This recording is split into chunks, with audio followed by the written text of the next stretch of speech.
Ah, yes, so I've heard. So young, and yet you've already got quite the reputation. Wait, are you Outlanders? Yep, we're travelers who just arrived in Natland not too long ago. No, I mean, I was aware that you're travelers. It's just no one told me that you're Outlanders.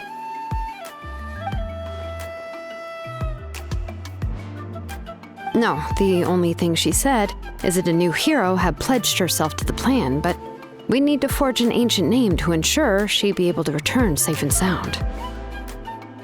And she did mention that it would be quite difficult to forge an ancient name for them, but at the time, I thought she was just commenting on my skills. But I seem to understand where the true difficulty lies now.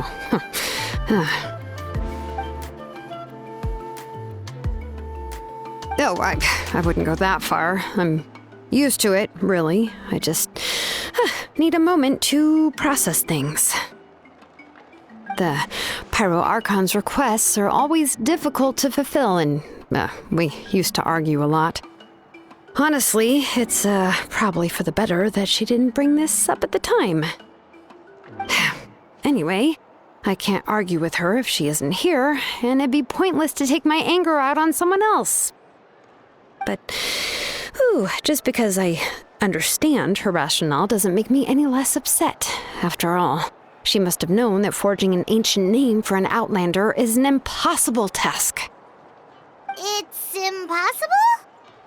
As you probably know, an ancient name is a symbol of a hero's spirit and glory, which grows even richer and heavier as generations of successors inherit it. We forge ancient names by engraving the heroic deeds of an individual who will become the first hero of that particular name.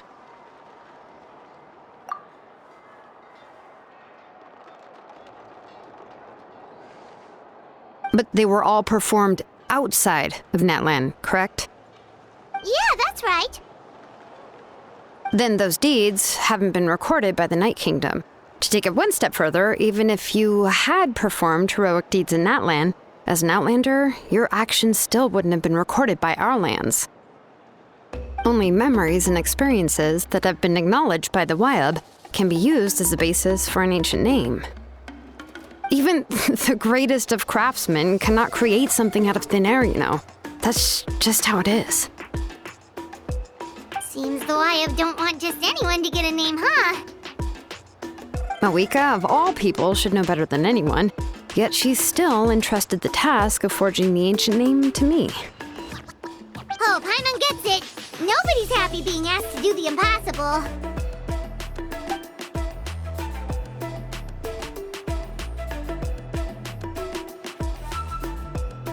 Ugh, don't remind me. Let's just focus on how we can pull this off. How to achieve the impossible. You mean you're already willing to accept the task? Well, what else can I do? What's happened is already done, and it's not like I can outright defy the order of my Archon.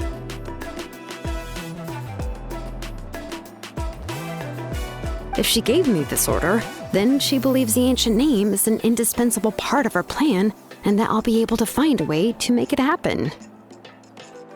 In other words, the order is an affirmation of my abilities. Oh, not only has she accepted the task, but now she's looking for silver linings?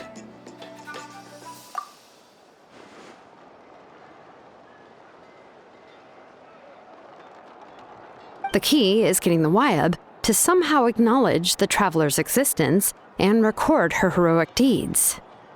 We heard the voice of a Wyab when we were in the Night Kingdom before. We even had a whole conversation with her. If we can talk to her again, maybe we can figure something out together. Well, every tribe has their own Wyab. How do we know if the one you met is indeed the best one for us to talk to? Plus, considering the unprecedented nature of this situation, I have a feeling that the acknowledgement of one Wyab alone would probably not be enough. I don't know. That requires a level of knowledge that I do not possess. We need to find a consultant who's an expert on all things Night Kingdom and Wyab. The first person who comes to mind is Seat Lolly at the Masters of the Nightwind. The one we call Granny Eats to Leak. Oh, we've heard that name before. We used her spirit speaker stone to find Kachina's ancient name. A person who can make something like that must be pretty impressive. I'm unsure she'd be able to help. Still, she's older now and quite eccentric. It's hard to even book a meeting with her, given that she's constantly holed up in her room and doesn't like to be disturbed. I've heard that to get her help, you have to be extremely patient with her and know how to keep her spirit up. I hate to break it to you, but... Huh. Why is that? I mean, didn't she already help you before? And you even managed to save Kachina. Well, yeah. At the cost of her spirit speaker stone being split into two.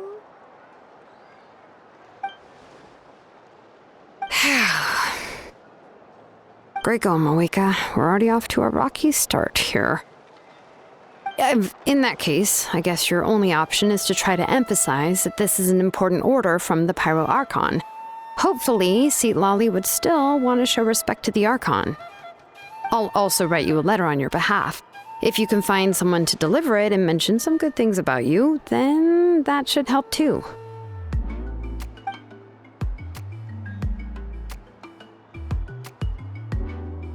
Paimon sure hopes a Hal won't interrupt when he's talking, though. All right, Kanich is a seasoned negotiator. I trust that he'll know the best things to say.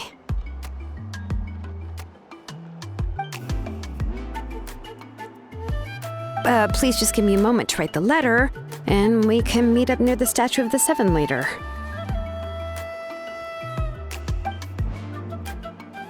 Sounds good. We'll take a stroll in the meantime.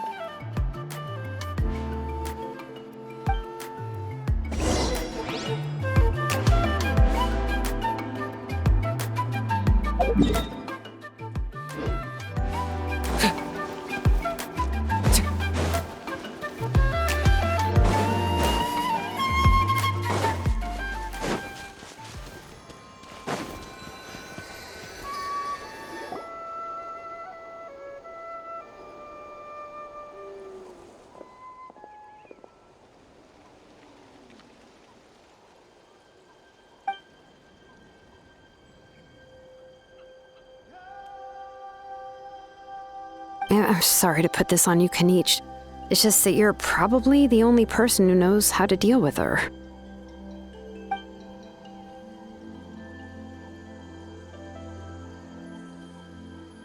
Oh, wait, so Kachina and the Traveler also know about the plan?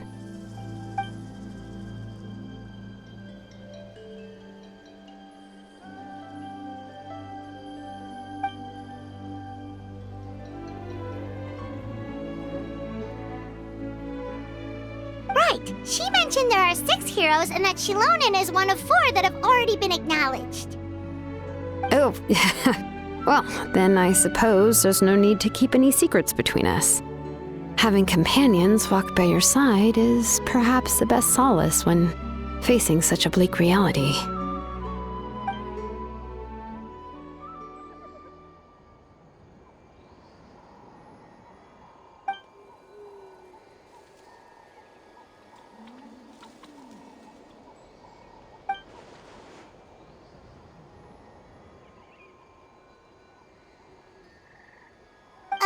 Seat Lolly knows him too?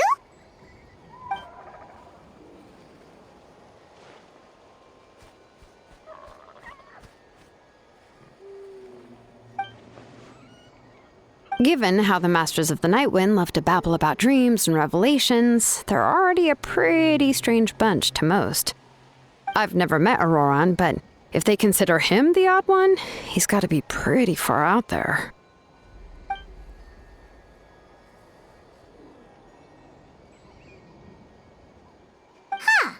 Makes sense. But Paimon wonders how Seat Lolly could be the first one to notice Auroran's disappearance if she spends the whole day in her room.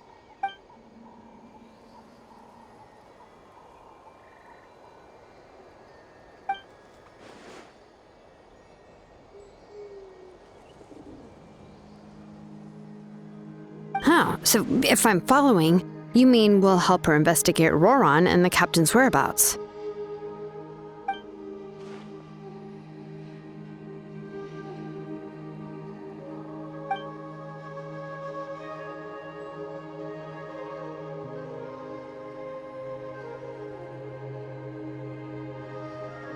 Yeah! Plus, we kinda owe her one anyway to make up for breaking the spirit speakers down. This is a pretty well thought out plan, as expected of Molly Poke Nietzsche. Then, yeah, I'll leave my letter to you. Let's hope Seat Lolly can meet at the stadium in 2 days.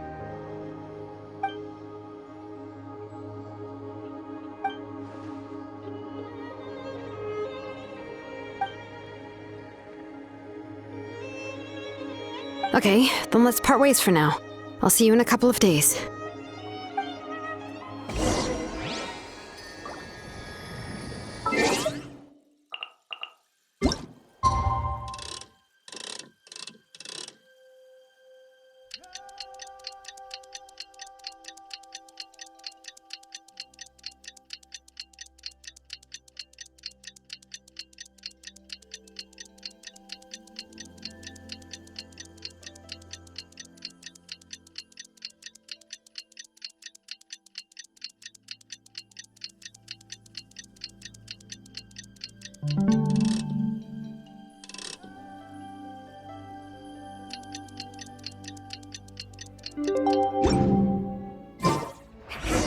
Oh, it's time to meet up with Shilonen. Let's ask her how things have been going.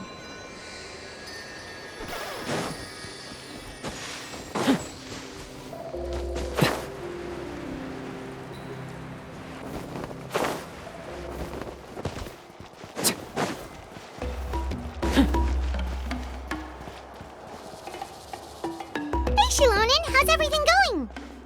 Oh, hi, Traveler and Paimon. I have bad news. Seat Lolly did not reply to our request, although I suppose I'm not too surprised. Huh? You mean she didn't even bother to give Kenichi a response?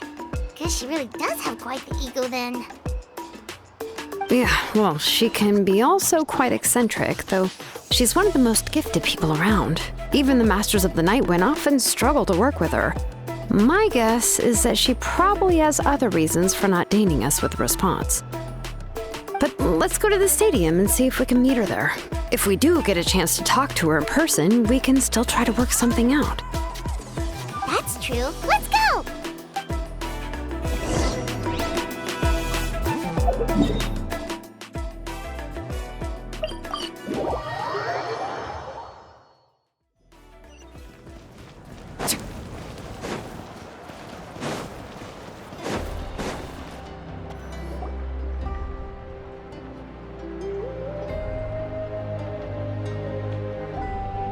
Paimon doesn't see anybody.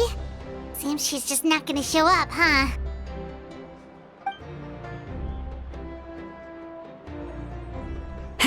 Well, we tried to be as considerate as we could, but she's under no obligation to help. That might be true, but this is still a request from the Pyro Archon, right? Shouldn't a subject always answer the call of their Archon? A subject? Well, if you ask me, I'd say we're all more like friends with the Archon. Yes, Mawika is our leader, but that doesn't mean there's any kind of tall barrier between us and her. The only thing is that she often has very high expectations of us. Huh. So even though she's super powerful, it sounds like she's actually pretty down-to-earth and easy to get along with. Unlike that old hag Granny Eatstily, right? Does she think she can ignore us just because she's famous? You all talk about her like she's some kind of huge deal, but she didn't even bother to reply to our letter! Seriously, if she didn't want to come, she could at least let us know. If that's what aging does to you, Paimon never wants to get old. Oh, really? So, that's how you see me? Who's there? Who's talking next to Paimon? Oh, don't mind me. I'm just a disgruntled old hag, right? Come on, relax. I'm sure my bark's worse than my bite. Huh? See, Lolly. Wait, your seat, Lolly? Your Granny Eatsley? Yes, Granny Eatsley. But emphasis on Eatsley, not Granny. You must know this trope from light novels, surely. They use it all the time. The young man who's actually the oldest person in the room.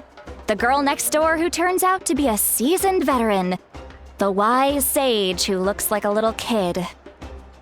Oh, wipe that look off your face! You've seriously never seen an older lady that doesn't look her age? Okay, well, don't go thinking it's a trick either. See? I'm barely wearing any makeup.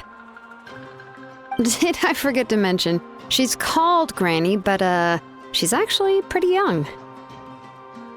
It was an honest mistake. I guess we've just gotten used to it. I'm sorry. So, how old are you actually? What? How dare you? Don't you know it's rude to ask a lady her age? Paimon really didn't mean to offend you, it's just that your case seems really unique. Oh, Paimon just wanted to apologize, but now she's putting more and more of her foot in her mouth. Really, Paimon just got a little mad since we thought, well, you were gonna leave us out to dry. It was my idea to invite you here, Seat Lolly. So if you're upset, you can just take it out on me. All right. I was only joking. I didn't mean to chastise anyone. There's really no need to take all this so seriously. If anything, I'm gonna feel awkward if we keep this going. I received Kenichi's letter and was planning to attend this meeting. Since I had already decided to come, I figured there was no need to draft a reply that simply said, "Understood." Besides, just showing up is the most important part, no? But, of course, it's also natural for people to get held up by one thing or another as they're trying to leave the house. It certainly was a bit awkward to see that everyone else had arrived before me. At first, I was thinking of quietly sneaking over, but since you were already here waiting for me, I started to think about how I should phrase my apology, only to hear you all talking smack about me. Anyway, that's the whole story. Honestly, it's not like I owed you an explanation anyway.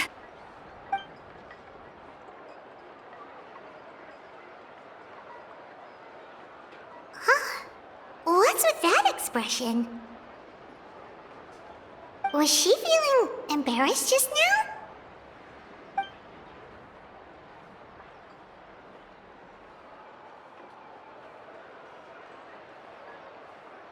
When the Masters of the Night Wind say they struggle dealing with her, I wonder if the feeling is mutual.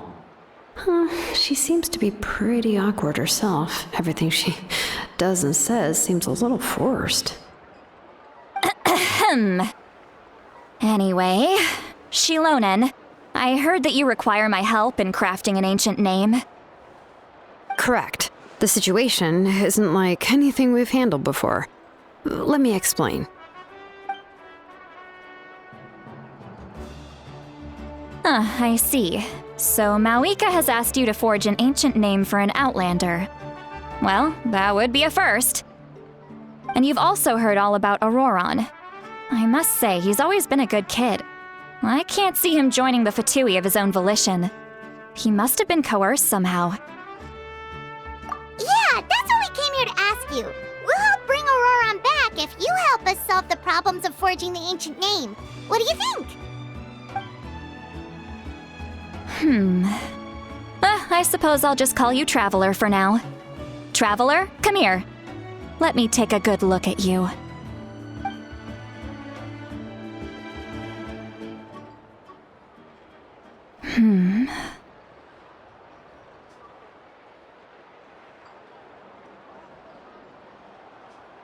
Wealth leads to unending conflicts between people. Yet you alone transcend the value of gold. Baleful thunder and wrathful waves bring terror to mortal hearts. Yet again and again, You've braved them to find new worlds. O weary yet free soul, even the most verdant leaf in the forest will pray for your happiness and safe passage. Those are all the things that I could see in you. You've experienced far more than even most mortals could dream of. You possess the heart of a sincere hero, along with the conviction to lift a torch above your head and walk headlong into the night. Huh? Don't move. There's something here. Huh? What thing? Don't scare Paimon. Is the traveler gonna be okay? Ah, shoo! That should do it. You've just returned from the Night Kingdom, so some fragments of souls were still stuck to your body. No need to worry. I've just cleared out the last of them. Isn't that kinda like having part of a ghost come back with you? It's nothing as serious as that. If left unattended, the most it could do is stir up some chaos in your mind, and generally worsen your mood. Well, in that case, better to get rid of them. It was nothing. Shilonen, let's follow your proposal. Once you've brought Auroran back, I'll take you to see the Lord of the Night. The Lord of the Night? But don't we need to talk to the Wyab of the tribes? Something this important is beyond their jurisdiction. Only the Lord of the Night can decide whether we can grant an ancient name to one who does not hail from our lands. The Lord of the Night is an ancient entity that rules over the entire Night Kingdom, constantly borrowing the power of the sacred flame to combat corrosion from the abyss. Oh, so you're basically saying it's even more powerful than the Wyab of the tribes. Well, that sort of makes sense, being the Lord of the entire Night Kingdom and all. Not exactly. It's not so much that one's more powerful than the other. But never mind. That's not important. It would take too much time to explain. Just listen carefully to what I'm about to tell you. The Lord of the Night is currently in a deep slumber, and we can only communicate with its consciousness while in a trance. In other words, in a dream. But I will need to prepare a few more things if we are to hold a ceremony to achieve the state of the trance. I'll make a list. Can any of you get everything for me? I can go. It'll probably be a long list, so better leave it to someone who knows all the local vendors. Sounds good. Then we'll go with St. Lolly to track down Auroran. Phew, the Fatui are nothing to scoff at, so please, be careful during your investigation. If you need any help, just come find me. Yep, we'll be sure to play it safe.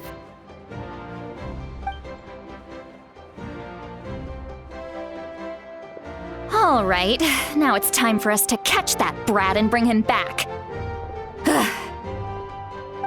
I'm sorry I made you wait earlier. It was actually because I decided to swing by Auroran's place to look for clues.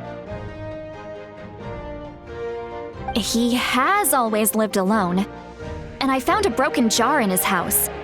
There was also something off about his phlogiston aphids, which I assume is because their keeper has been gone for quite some time. And interestingly enough, I saw some slash marks in the house that did not match any of our local weapons. My guess is they were left by Snezhnayan arms. Oh, sounds like the Fatui broke into his house and took him hostage. But why would they kidnap a kid who just spends his days living in the country and raising aphids? He's only in his 20s. What would they want with him? That's not to say that I believe he's totally innocent, of course. Since he's the only one who was kidnapped out of everyone in Natlan, he must have done something to attract their attention. In any case, we'll get to the bottom of this once we manage to get him back here. I'm truly sorry to put you two through all this trouble with me. But please help me get him back. You can count on us! All right, then let's start by heading to where Auroran was seen last.